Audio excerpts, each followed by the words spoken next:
కారం రంగు రుచితో ఉంటుంది. ఆచి మిరపపొడి అదరగొట్టే కారం రంగు రుచి.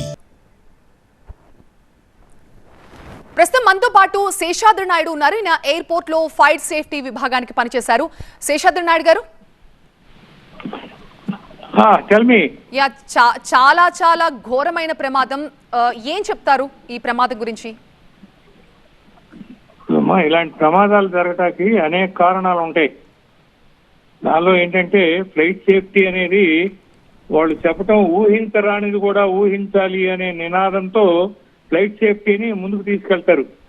అయితే కూడా టెక్నికల్ కారణాలు ఉంటాయి, తర్వాత వాతావరణానికి సంబంధించిన ఉంటాయి, హ్యూమన్ ఎర్రర్ ఉంటుంది, ఆ ఫ్లైట్ పైలటింగ్ మాన్యూవరింగ్ ప్రాబ్లమ్స్ ఉంటాయి.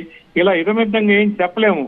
దాంట్లో ఉన్న బ్లాక్ బాక్స్ ని తీసుకెళ్లి దాన్ని కంప్లీట్ గా అనాలిసిస్ చేస్తే గానీ అసలు ఏం జరిగింది, ఆఖరి కమ్యూనికేషన్ పైలట్ కి ఎవరికి ఏమిటి, ఇవన్నీ కూడా మనం చూసుకోవాలి. ఇవన్నీ చూసుకుంటే గానీ మనం దాన్ని కరెక్ట్ కంక్లూషన్ కి రాలేము.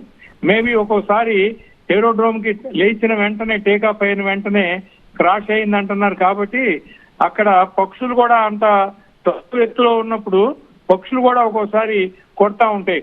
పక్షి కనుక ఢీ కొడితే అది ఒక పెద్ద ప్రమాదం అవుతుంది. ఏదన్నా ఒక అరకిలో ఉన్న పక్షి కనుక ఒక విమానాన్ని ఎగిరే విమానాన్ని ఢీ కొడితే దరిదాపుల 40 కిలోల బరువుతో తగిలిన ఇంపాక్ట్ లాగా ఉంటుంది. వీటిని దృష్టిలో పెట్టుకుని మనం ఫ్లైట్ సేఫ్టీ లోపం అనేది మానవ తప్పితంగా కాకపోయినా ఇక మనకి బియాండ్ అవర్ కంట్రోల్ కొన్ని అవి సహజంగా జరిగే కారణాలు అవుతా ఉంటాయి. రెండోది ఏంటంటే ఫ్లాప్స్ ఉంటాయి, ఎయిలరాన్స్ అండ్ ఎలివేటర్స్ అని చెప్పి, అవి దుమ్ము బట్టి ఉంటాయి. శతమా టైంలో కొద్దిపాటి వాన కనుక వస్తే కొద్దిపాటి వాన ఆ మురికి కారి వాడి రంధ్రాల్లోకి వెళ్ళి ఆ మూమెంట్ అనేది కొంచెం కష్టం అవుతుంది. అది జరిగి ఉండొచ్చు. ఎక్కువ వాన కనుక పడితే వాష్ అవుట్ అయిపోతుంది ఆ మురికి అంతా. కాకుండా కొద్దిపాటి వాన కనుక అయితే అది జరిగి ఆ రంధ్రాల్లోకి వెళ్ళి మూమెంట్ అప్ అండ్ డౌన్ ఫ్రీగా కాకుండా బిగిసిపోతా ఉంటాయి. కారణం ఇదని చెప్పి చెప్పలేము. తర్వాత టైం అయిపోయిన ఆ యాక్సెసరీస్ టైంకి సప్లైకి రాకపోతే ఒక్కోసారి ఆ యాక్సెసరీస్ మూలన ఉన్నవాడితోనే పర్వాలేదని నడుపుతూ ఉంటారు. అది ఒక ప్రమాదం. అయితే టెక్నికల్ గా జరిగిందా, మానవ తప్పిదం వల్ల జరిగిందా, నిర్లక్ష్యం వల్ల జరిగిందా, లేకపోతే ఒక పక్షి వల్ల జరిగిందా, ఇవన్నీ తెలియాలంటే ఒక బ్లాక్ బాక్స్ గురించి తెలిస్తే మొత్తం అన్ని తెలిసిపోతాయండి.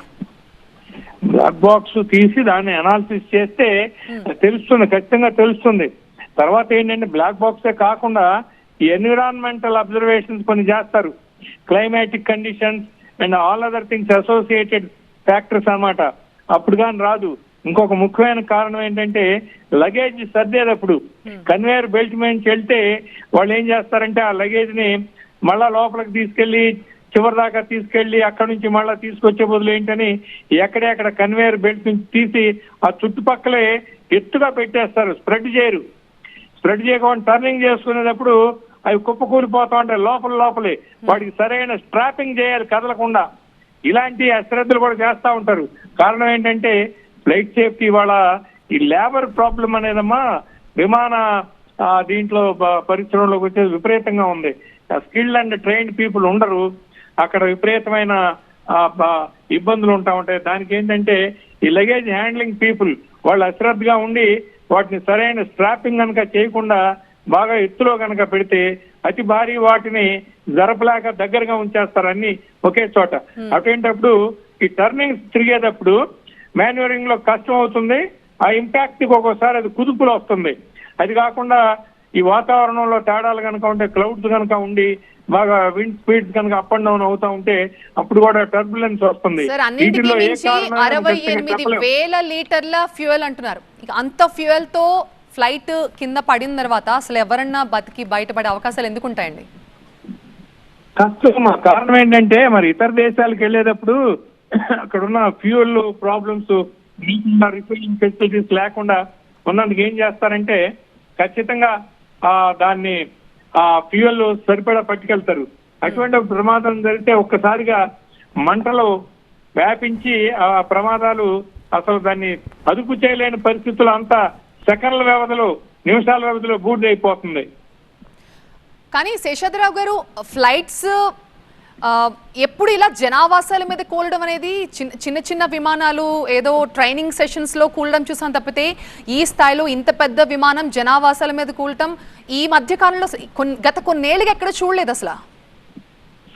ఇప్పుడు ఎయిర్ ఫీల్డ్ అనేదమ్మా ఎప్పుడు కూడా తప్పకుండా ఊరు బయట ఉన్నా కూడా ఊరు మీద నుంచే ఎగరాలి కదా. చుట్టూతా పట్టణాభివృద్ధి జరుగుతూ ఉంటుంది, తప్పదు. దాన్ని మనం ఏం చేయలేము. కారణం ఏంటంటే ఎప్పుడో జరుగుతూ ఉంటుంది. అసలు ఏరోడ్రోమ్ నుంచి ఫ్లైట్ టేకాఫ్ అయితే ఏదైనా సిటీని దాటడానికి ఎక్కువ టైం పట్టదు. అయితే కూడా ఇది ఏంటంటే ఎక్కువ హైట్ గెయిన్ కాకముందే పడిపోయిన లక్షణాలు ఏవో కనపడుతున్నాయి. అందుచేతనే ఇంత ప్రమాదం జరిగింది ఊరు మధ్యలో జరిగినట్టుగా. రైట్, థ్యాంక్ యూ శేషాద్రిరావు గారు. సో అది ఈ విమాన ప్రమాదానికి చాలా కారణాలని విశ్లేషించవచ్చు, కానీ ఎగ్జాక్ట్ గా ఏం జరిగింది, ఏ కారణంగా ఇంత ఘోర ప్రమాదం జరిగింది అనేది తెలియాలంటే మాత్రం ఇన్వెస్టిగేషన్ పూర్తవ్వాలి. బ్లాక్ బాక్స్ అనాలిసిస్ చేసిన తర్వాతే పూర్తి స్థాయిలో ఈ విమాన ప్రమాదానికి సంబంధించి ఒక కంక్లూజన్ కి అధికారులు వచ్చే అవకాశం ఉంది.